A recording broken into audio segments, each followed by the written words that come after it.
Hi, everybody. Thank you for joining me. This is Living Divinity. I want to thank God for the opportunity to read for all of you, and I want to thank all of you who have been with me. I so much appreciate every one of you.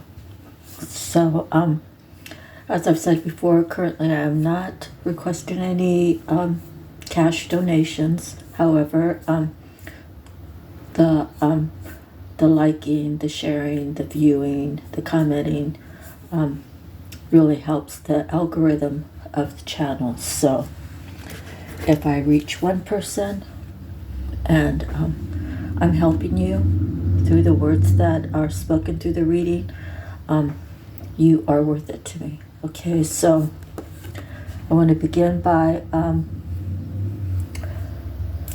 talking about miracles now. Obsessing over the outcome of a relationship gets in the way. Instead, I let go and allow. So, when you become obsessed with someone, it could be a child, it could be a significant other like a spouse, it could be someone at work, such as, if it's a team, right? And you're obsessed over how things are going throughout the day. If you have a helper, or if you are the helper, and maybe you can't vocalize how you're feeling. So what happens with obsession is it keeps playing out in your mind, and it makes it to where you're unable to think straight, make good decisions, and it controls your actions. So it's best that you just let it go and allow. Whatever will happen, but never play the part in that that makes the situation more difficult. And if you can get over the communication problem, and you're holding all that in, that's detrimental to yourself, because it's just not a healthy mindset. It creates chaos in your life. So I want to let you know, obsessing over the outcome of a relationship gets in the way. Instead, let it go and allow. Whatever it is to happen is going to happen. So I'm going to try to find something out of the Corinthians. Okay. Something not so long to read. Let's see. So 1 Corinthians 5. Expel the immoral brother. It is actually reported that there is sexual immorality among you, and of a kind that does not occur even among pagans. A man has his father's wife, and you are proud. Shouldn't you rather have been filled with grief and have put out your fellowship, the man who did this? Even though I am not physically present, I am with you in spirit, and I have already passed judgment on the one who did this, just as if I were present. When you are assembled in the name of our Lord Jesus, and I am with you in spirit, and the power of our Lord Jesus is present, hand this man over to Satan, so that the sinful nature may be destroyed, and his spirit saved on the day of the Lord. Your boasting is not good. Don't you know that a little yeast works through the whole batch of dough? Get rid of the old yeast, that you may be a new batch without yeast, as you really are. For Christ, our Passover lamb, has been sacrificed. Therefore let us keep the festival, not with the old yeast, the yeast of malice and wickedness, but with bread without yeast, the bread of sincerity and truth. I have written you in my letter not to associate with sexually immoral people, not at all meaning the people of this world who are immoral, or the greedy, or swindlers, or people who seek idols. In that case, you would have to leave this world. But now I am writing you that you must not associate with anyone who calls himself a brother but is sexually immoral, or greedy, or a slanderer, a drunkard, or a swindler, or those who idolize things. With such a man, do not even eat. What business is it of mine to judge those outside the church? Are you not to judge those inside? God will judge those outside. Expel the wicked man from among you. So, that's the first time I've read anything out of 1 Corinthians since I was a teenager. And for some reason, I back then I was reading, and I was able to read all of 1st and 2nd Corinthians. So that's just a little caption there. So I actually have some handwritten cards that I wanted to talk about. So I kind of added some cards to it, and I just want to go over these creatures of the world that are coming to extinction. So the card that I have for today is the bald eagle. So the bald eagle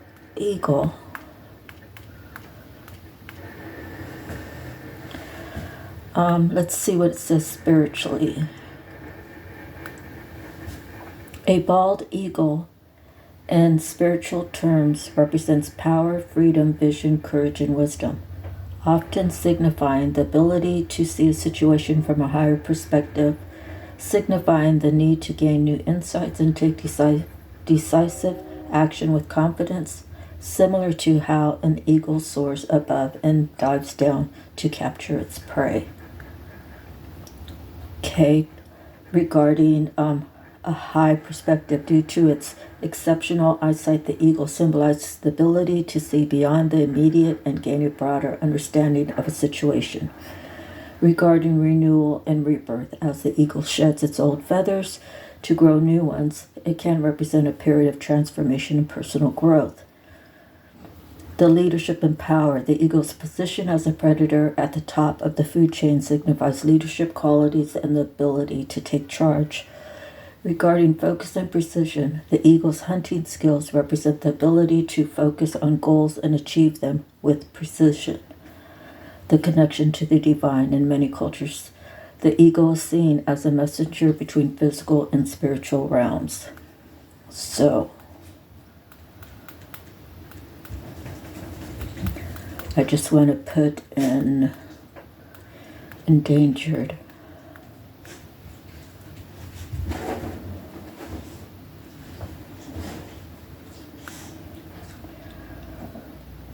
Okay, so the population is increasing. All right, even though bald eagles were delisted from the Endangered Species Act of August 2007 because their population recovered sufficiently, bald eagles are still protected under the Migratory Bird Treaty Act and the Bald and Golden Eagle Protection Act. So, we have to be mindful about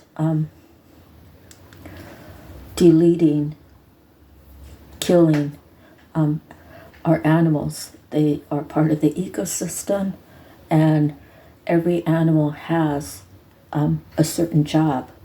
And once we lose all of a certain animal group, it changes how the world functions. It's sort of like that butterfly flutter that is felt around the world.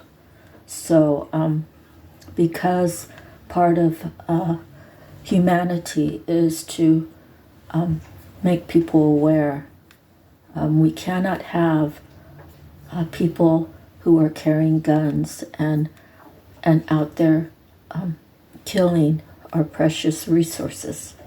And we have to give it a lot more thought and teach our children the do's and don'ts of killing a creature, an animal. Animals have feelings. Animals do have their work that they are required to do for their survival.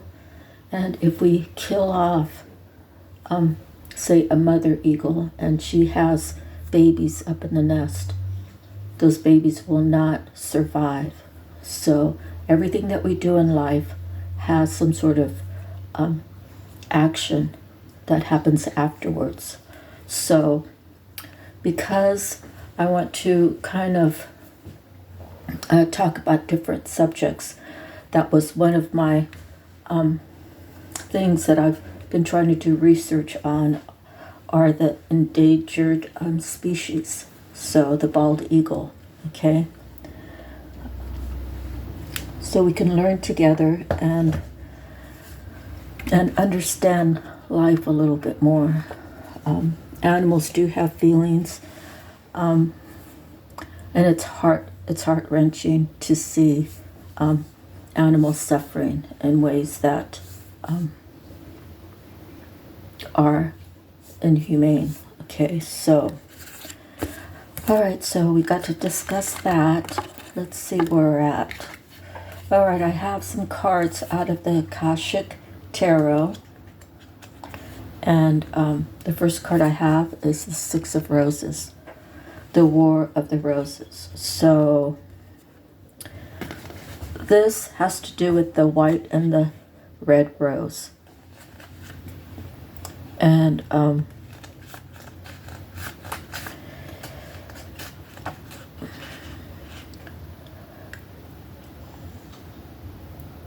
the white rose represents your intuition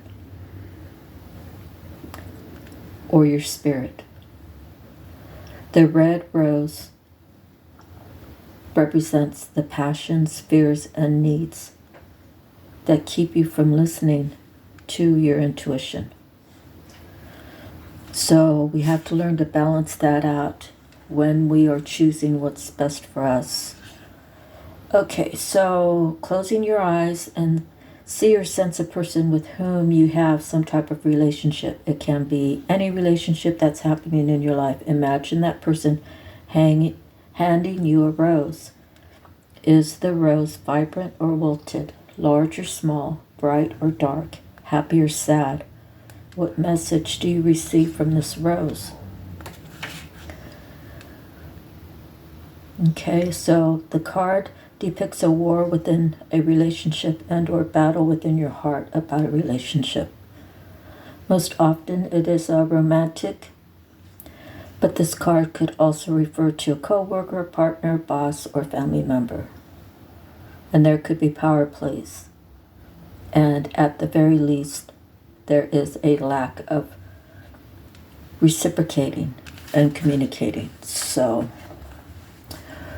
again, these cards are coming out in a certain fashion. So it does relate to the outcome. Okay? The next card is a Major Arcana, and it's a fated meeting. So I'm going to read the rest of them to you.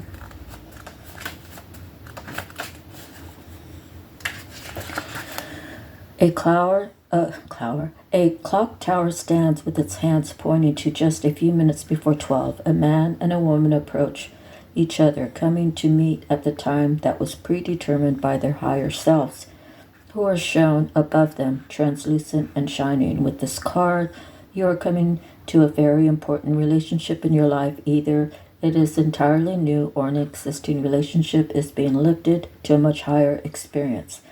Karma from your past lives may have brought you together, so it's important for both of you to stay alert. Keep your individual and collective growth a priority and act with deference and compassion to yourselves and each other. If you both honor your karmic course, this could be one of the highest relationships you could know. This card can also show a fated meeting with another about a work situation, a creative project, or an important purpose that you hold. This too is likely karmic. Perhaps it's a past life publisher, a spiritual teacher, a brother or a sister. Whoever this is, it's a powerful and promising relationship. So get ready, it's almost time. Take a deep breath and fill yourself with the expectation of someone special coming. Feel the excitement of this important approach. It's someone to know, to hold, and to help you. This person is almost here. So the next is a 13. The Buddha prepares, another major arcana. The Buddha sits meditating. The hills in the background are dotted with other people meditating and patiently waiting for him to speak. But he won't move a muscle until he is ready. This card shows a time of inner preparation before action. Before you can reach outside yourself, you must reach within to find your power, your purpose, and your direction. This period of time may feel a little like waiting, and it appears so in your exterior life because some points of action seem to be at a standstill. Really, though, you're just taking the time that you require to prepare and to truly step into your power. Do not be in a hurry. The time to act is coming, and when it's here, your strength will be absolute. Close your eyes and reach to the Buddha within. Feel the peace and easy understanding that there is a time to every purpose under heaven. Feel your own sense of purpose stirring softly within you. Soon you will be ready to serve. Okay. And then the next card is 21. The Uriel and the Sphinx.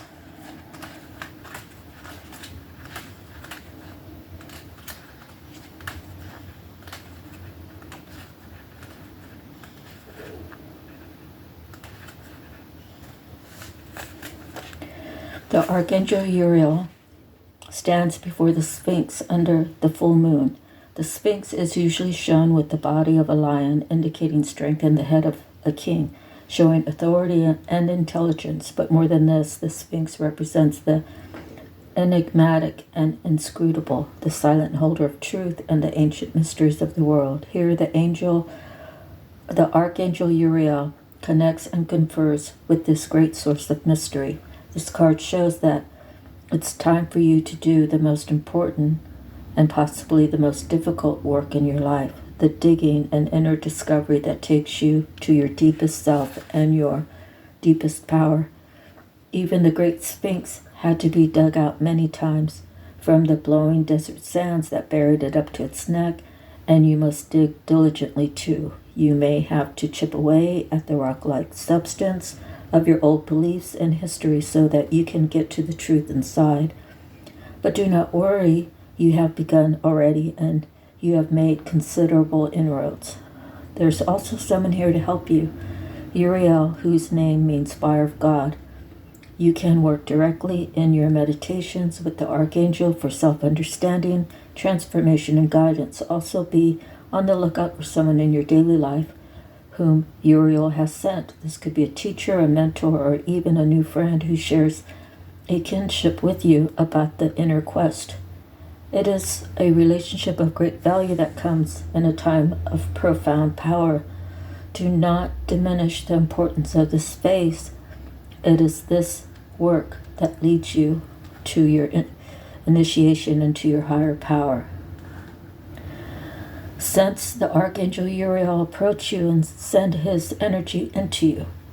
Take a deep breath and feel yourself fill with the desire to carve out a new life for yourself.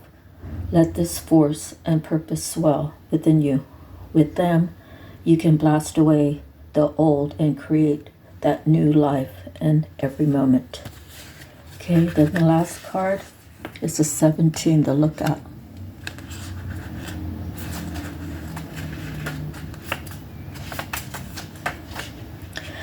A man looks through binoculars from the crow's nest of a great masted ship. A battle is being waged on the deck below. This card tells you to be on the lookout. there is a challenging situation, perhaps even a battle of sorts around you. You could experience a sudden fall or loss of your position, but if you are aware, you can make a backup plan that will help you ride through this difficult time a little more easily. This phase may be temporary, but it's important to keep your balance. Your strength will carry you through to a better time to come. Okay. So close your eyes and take a deep breath. Become the lookout and scan the things happening in your life. Notice anything you'd like to correct. Then take a moment to consider how to do so. After a few moments, let that go. Now turn your binoculars to look into your future. What do you see on the horizon? Okay. So, out of my handwritten cards, moving forward to better outcomes. God is love. Love is God. One love. Air sign, Gemini, Libra, Aquarius. Your person is coming in with the truth. And they can be of Canadian descent. So again, these readings, there might be things that fit in your situation, and then there might be things that do not fit. Do not force it to fit, but always take what you need to better your life, to add more clarity to whatever situation you're going through or whatever changes you might be wanting to make. Okay. So out of my love cards, love can bring in faith. When you love someone and they love you, sometimes our faith is tested. So if you're in a situation where you are married and your person goes out to work and maybe you're a stay-at-home mom or a stay-at-home dad, okay? So when your spouse is out there making money for the family,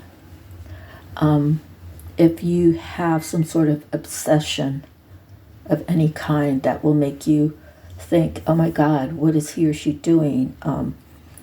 They're late from work, or they're not answering my calls, or whatever is testing your faith, whatever's testing the love that you two share. You have to be able to communicate that in a way that's not going to tear your person down. Just to get to be grounded, the both of you, to understand, hey, I didn't take your call because I was with a client, or maybe I was in the bathroom, or, could be whatever, So there has to just be an understanding that because I don't pick up your call doesn't mean you need to obsess why I didn't pick up your call or why didn't I reply. You really have to give each other the space, okay, and to hold on to that faith that they're not doing anything wrong. To constantly think that they're out there doing something wrong. When you are thinking that, and maybe you don't even know you're a powerful manifester, right?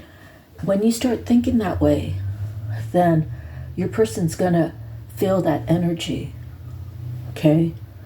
And this doesn't even have to be something that's spoke between you two. Just by you might be talking to your girlfriend or your guy friend, whoever. If you're a guy, you're talking to your guy friend. If you're a girl, you're talking to your girlfriend, whatnot. Oh, I think Steve's messing around on me because he's not picking up the calls, and maybe your girlfriend's just trying to go along with you and saying things to make, to reinforce how you're feeling. Your person's going to feel that, and they're going to feel like they always have to walk around on eggshells. They have to be careful about what they say or how they approach you. It becomes a barrier, okay? So when you have those kind of thoughts, you need to throw it out, and you need to You just need to just let it be, okay? But if it is your intuition and you are right, the time will come when the truth will come out. So, but I'm saying to you that don't speak those words, because those words will come into fruition for you. Okay?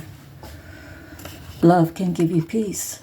So when your love is full, when you have your own cup of love for yourself, and your person has their own cup of love for themselves, it will give you peace. Because when you love yourself, you can truly love the person you're with. And if the person you're with is truly loving themselves, they will give you the space for you to be who you want to be.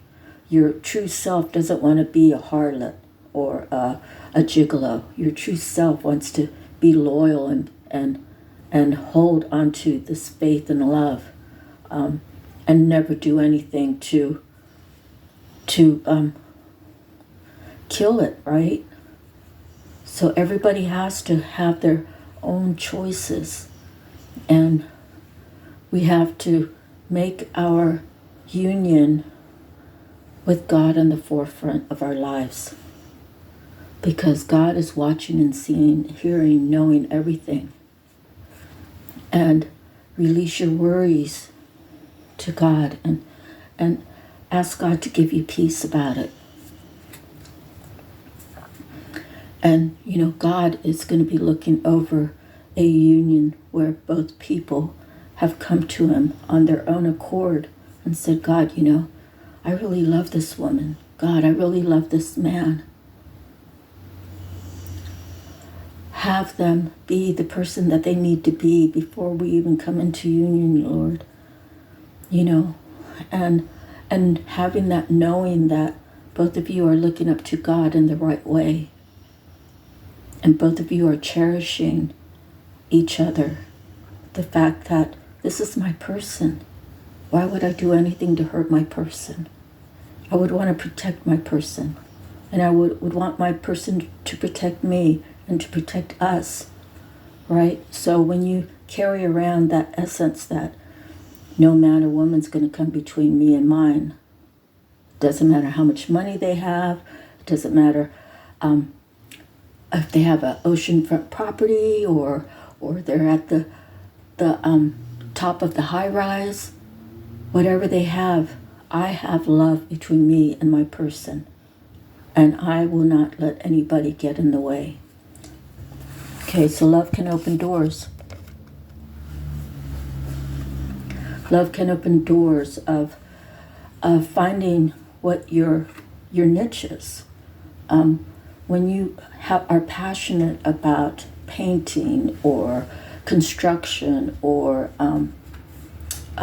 repairing, reusing things, and instead of it going into the ground, right, where they put all the trash, right, to reuse things and have a product that comes out of something that someone else doesn't want, it's a good thing. You hear about all these people who are trying to protect the ocean, and they have all these big equipment, like sponge-like things that keep the trash from sailing up to the ocean, and then they have to gather it up, and then they have to separate it and discard it and just keep our oceans cleaner.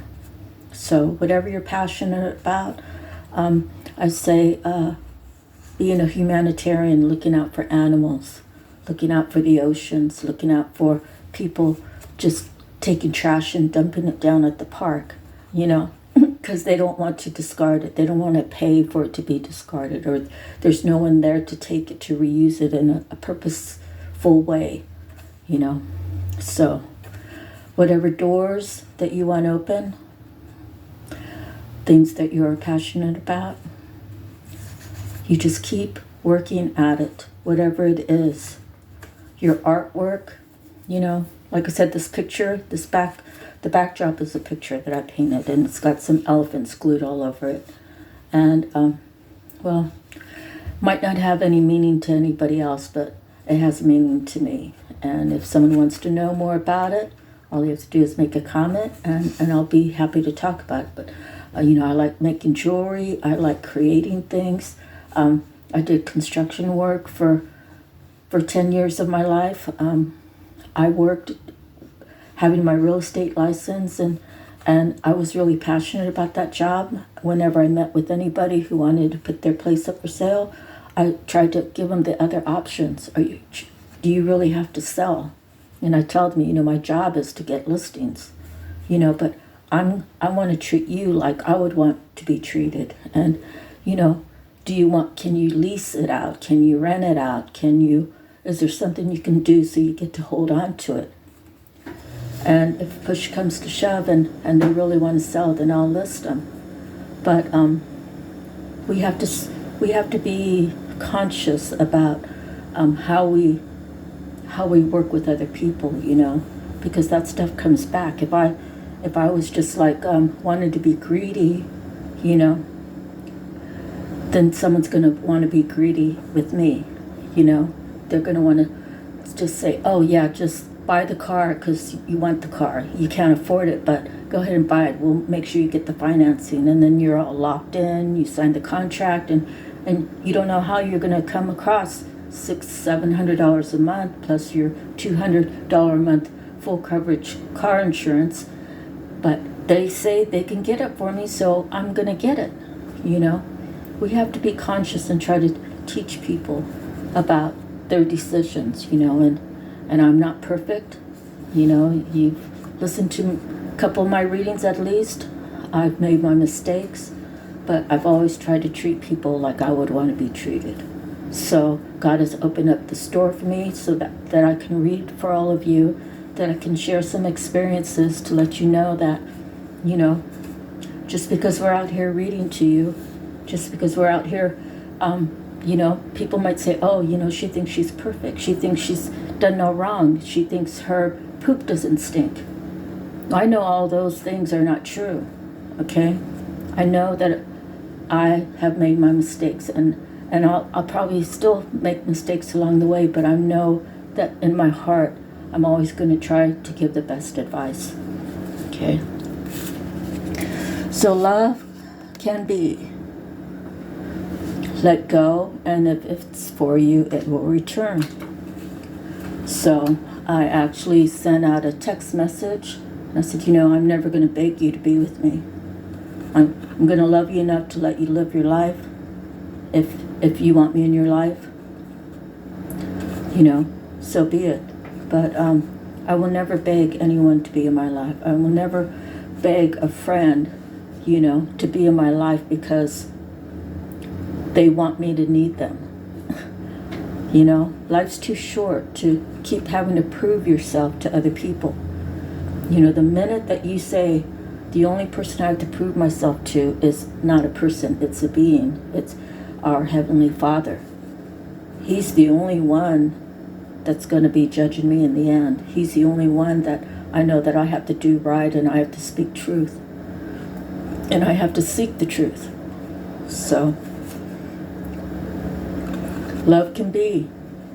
You can love someone, they could be 3,000 miles away. They could be up the road, 2 blocks away. And, if you see them, you can wave hi to them. You can stop and have a chat with them. You can pick up the phone and call them. But, never beg to be with anybody. Because once they see that you're begging and that you really need them, then they already have you under their thumb. Who wants to live like that? That's not even love, what I consider love. So take it as it resonates. Okay, the last one is love can make you invest in yourself. So you see, that's one thing that that I kind of learned that I have to do. I have to invest in myself. Like any job that I've taken, I've always tried to do the best work that I could do.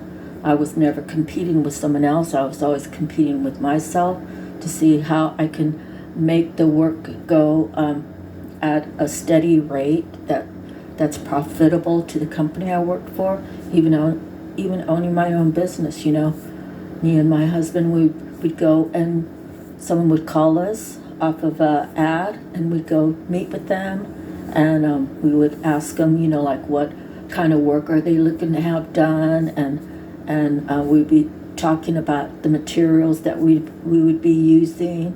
We'd be talking about any tear outs, any additional work that's unseen, like something behind the wall.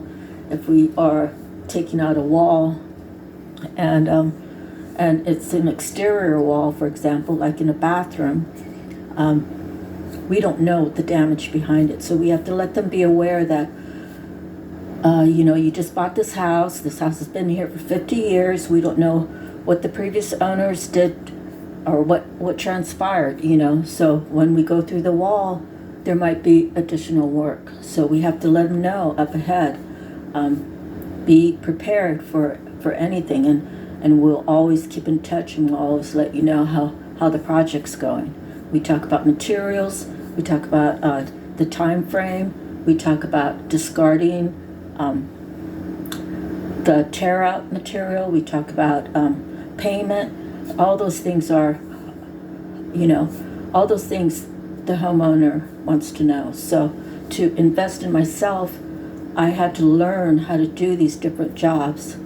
I had to learn how to communicate with people and keep an open communication, because the last thing that someone wants to do, if you're doing work for someone in Hawaii and their home is in San Francisco, the last thing they want to do is be surprised, right? And have a big bill at the end. No, we'll call them up. Hey, Steve, up there in San Francisco, we're working on your project in wherever, Kaneohe, and this thing came up. So snap some pictures, you send it, they get to see what you're talking about, and then they tell you to go ahead and keep moving. So to invest in yourself is to learn everything that there is to know about how to survive and how to be a fair working person. We don't want to claim that we did 60 hours and we only did 20.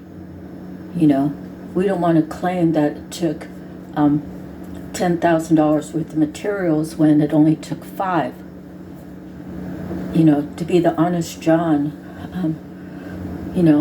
it's sad to say, but when you're out there doing work, we saw a lot of that, and that's something that I just wouldn't partake in. So my name is everything. What I speak is everything to me, and I always want to be, communicating. I always want to be speaking the truth. I always want to be detailed. So I invest in myself so that I can be profitable in my future, in my present, So invest in yourself, love yourself more, take care of your body. God bless this lady that lives right around the corner. She's 4 years older than me. She's on a breathing machine. She can't hardly walk. She needs assistance. God has blessed me, and people wonder why I could be 62 years old and still do things. And I think I started working out at the UFC gym, and I was leg pressing 360, and it didn't take me long to get there. And people were amazed, seeing this little lady hustling, around the gym, doing all her workouts in an hour and a half or whatever it was, and then I'm out the door going to work. By me physically doing physical labor has given me the power to stay strong. And it's a lot more than that. To work hard is when you're working hard, you don't have time to worry. You don't have time to stress. You're focusing, you're putting all your focus on the work in front of you. When you're done with that job, You go home, you leave the job at work, and you go home and have your home time. And when you're at home, you don't really want to talk about work, because it's just energy draining, right? When you're doing work, it's energy draining.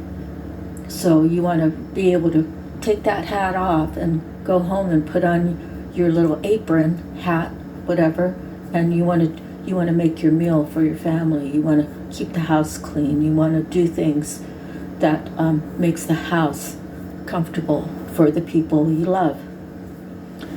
So the more that you can do that, the more that you can, teach your children how to do that.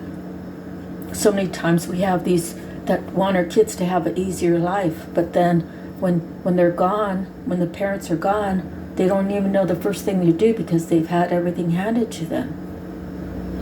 So, we have to think. We have to invest in our children. We have to give them the tools to build their lives and support them. So moving forward, I want to go to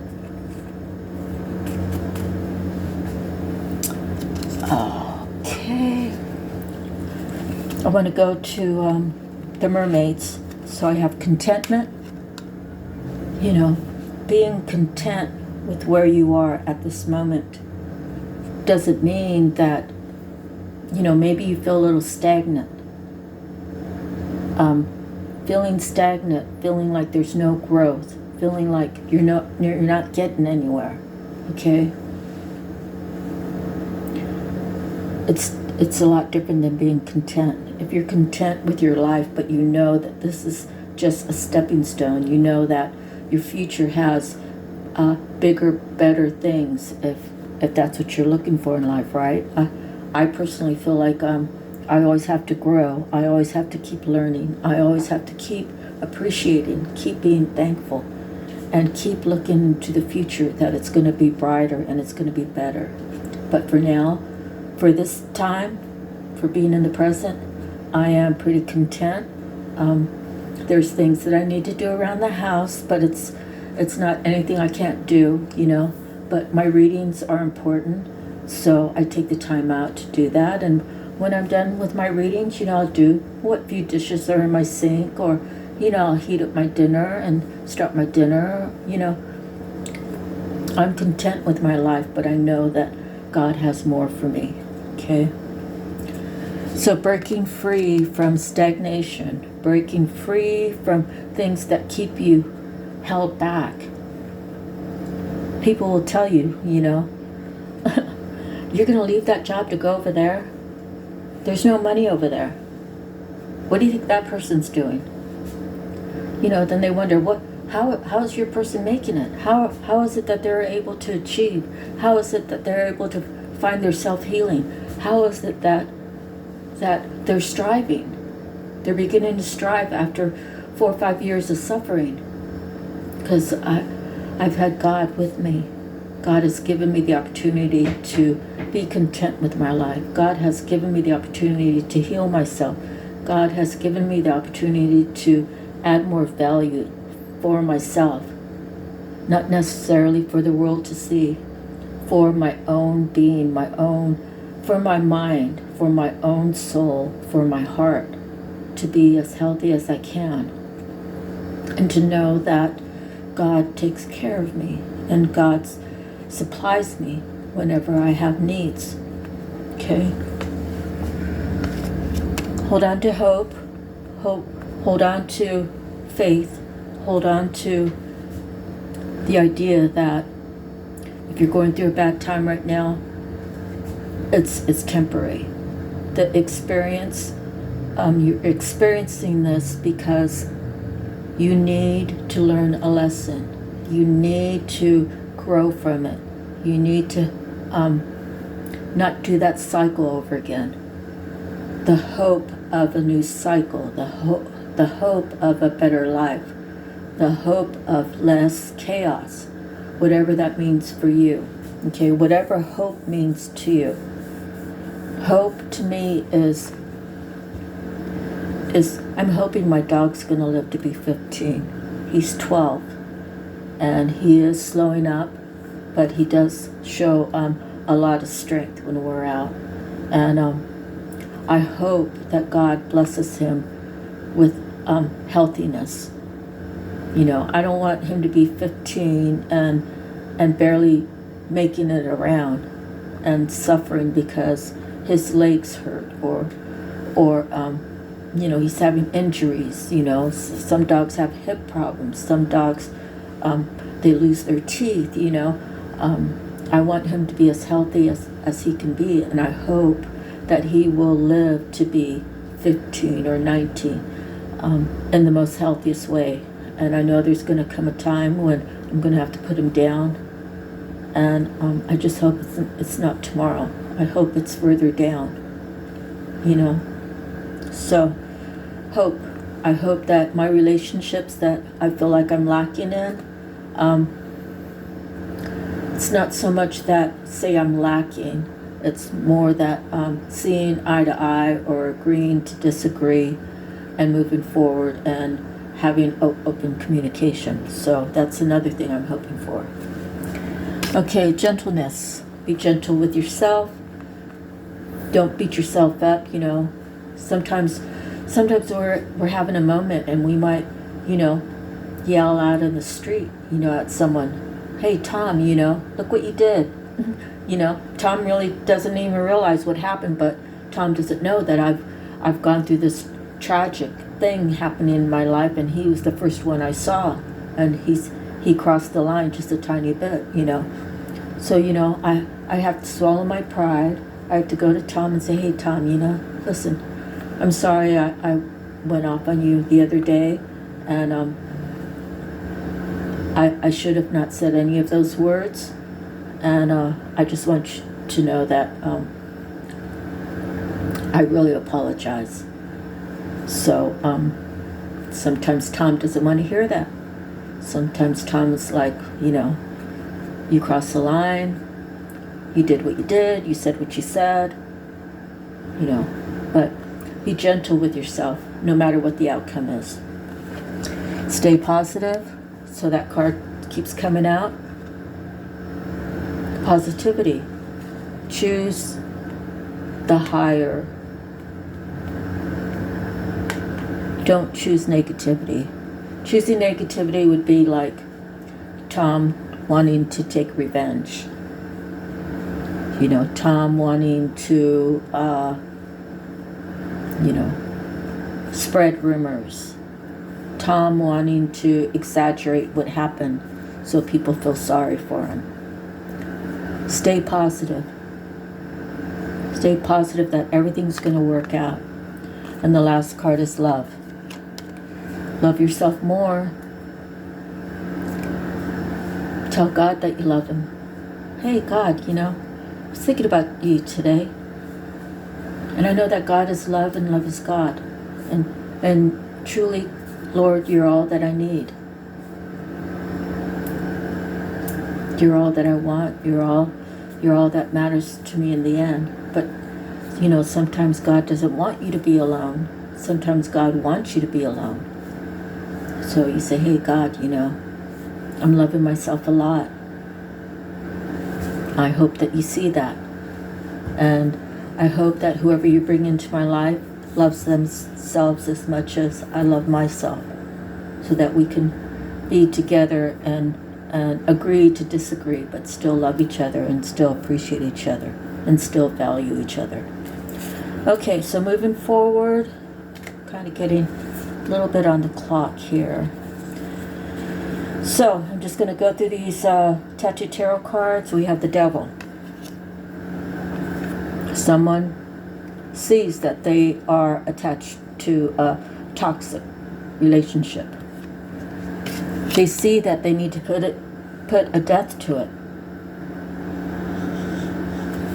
They see that they were always the emperor. And that there's some celebration. The Three of Cups could be like third parties. Hopefully not. Hopefully the emperor has learned that, you know, there's only one for him, and that's the Empress. Okay? So maybe he wants to celebrate. Maybe he's ready to move on from that attachment, that double attachment. And he wants to collaborate with someone else, and he wants to have a new beginning. So moving forward, we have some cards from the Archangel, Four of Ariel. When you give, you also receive, being resistant to change, extremes in how you save or spend money. Nine of Ariel, your dreams are fulfilled. Hard work leads to great success, a love for the beautiful things in life. The Eight of Ariel, take great pride in your excellent work. Practice makes perfect. Consider getting additional education or training. Major Arcana, Peace. Archangel Azrael, release the past. There's a more enriching future coming. Let go and let God. So this 3 let goes. Okay, Page of Michael, truthful, perceptive, analytical, blunt. An exciting new challenge. You have what it takes to succeed. Review contracts or documents very thoroughly. And the last one, Leap of Faith, Archangel Metatron, believe in yourself, listen to your heart, do what gives you joy. Okay, so the next I have 4 cards from the, forgot the name of this, the Psychic Tarot. Conflict and defeat. So I would say that possibly the Emperor has realized he's the Emperor, and maybe he had someone who he had to speak up to, speak some truth to, and that person is now feeling defeated and conflicted, and they know that whatever it was is now over. Rest and rejuvenation.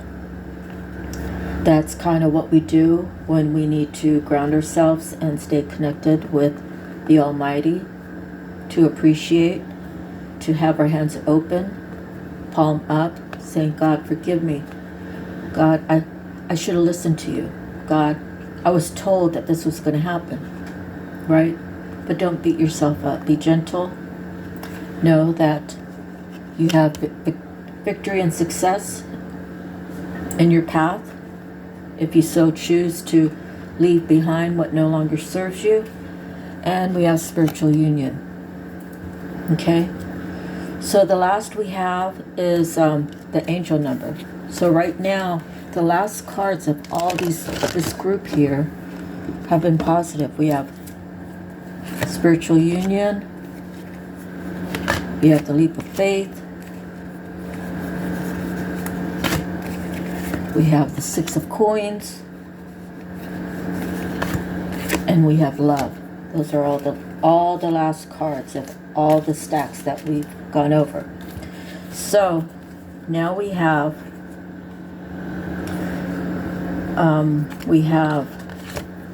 the Knight of Coins, which is a 1, the Knight of Wands, which is a 1, and we have the Empress, which is a 3. So our angel number is going to be 113, and I kind of feel like this Emperor wants his Empress.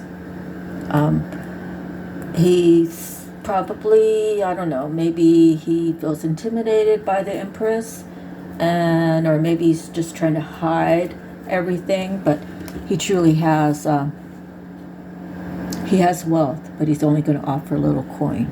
Okay, and he has passion, but he's going to keep that hidden because he's really the emperor.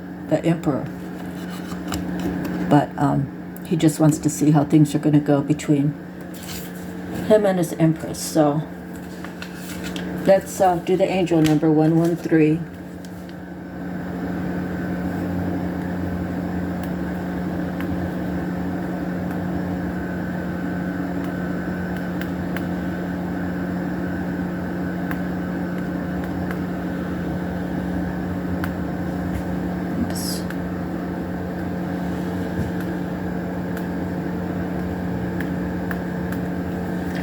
Okay, 113, Joanne.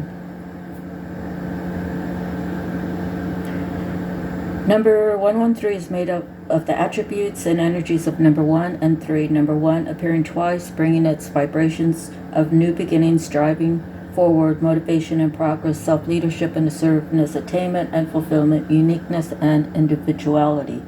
Double ones is also related to the karmic master, number 11, which tells us that to connect with our higher selves is to know and live our soul mission and life purpose. It suggests that you pay special attention to your thoughts and ideas, as these are revealing the answers to your prayers. Number 3 relates to optimism and enthusiasm, communication and self-expression, inspiration and creativity, encouragement and assistance. Talent and skills, expansion and growth. Number 3 also relates to ascended masters. The ascended masters help you to focus on the divine spark within yourself and others and assist with manifesting your desires. Angel number 113 indicates that some obstacles and or upheaval may take place in your life, and this is taking place for karmic issues that will break new ground for you. This will bring about new opportunities for you to grow on all levels, emotionally, mentally, and spiritually. The angels ask that you adapt to changes gracefully and be open to auspicious new opportunities arising in your life. Angel number 113 may be a blessing in disguise. Okay, so we're getting ready to run out of time. If you want to look further on that angel number 113 on Joanne Scribes, feel free to finish the reading on that portion. That's the end of our reading. If you have not been told today that you are loved, I love you. We'll see you on the next reading. God bless.